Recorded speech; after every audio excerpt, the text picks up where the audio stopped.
大家好，我是阿胖。今天用电饭煲做烤鸡非常简单。首先选用一只母鸡，先把鸡脖子去掉，像这样，再把鸡爪去掉就可以了。放到大碗中，找几根牙签，每一个角落都戳一下，这样腌的时候好入味，做出来也好吃。然后加入3勺食用盐。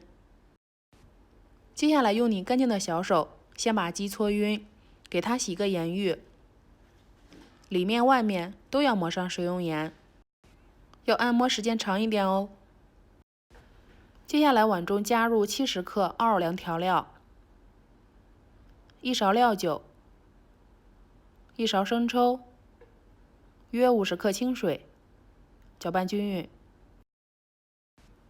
然后直接倒入鸡肉上面，用同样的方法，里里外外都要使劲按摩一下。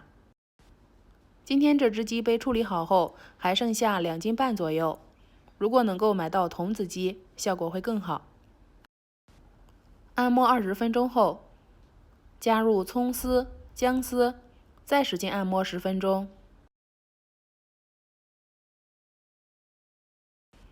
最后盖上保鲜膜，放入冰箱冷藏，腌制2天2夜，这样做出来好好吃哦。2天已经过去了，准备1根大葱，切成段，再准备1块老姜，切成片，1把大蒜，切成片。切好之后，先装入盘中备用。接下来取出电饭煲，四周以及底部刷上食用油，再放入切好的蒜片、姜片等。我们的鸡也已经腌好啦，腌的时候中间要记得翻动一下，这样才能够腌入味。现在把它取出来，直接放入电饭煲里，再把剩下的汤汁也倒进来，合上盖子，选择煮饭键就行啦。这是第1遍，满屋都是香喷喷的，这种味道真的是好香好嫩啊！接下来再把鸡翻个面，用同样的方法选择煮饭键，再煮1次就行啦。可以看到筷子能够轻松戳进去，说明已经熟啦。把它取出来。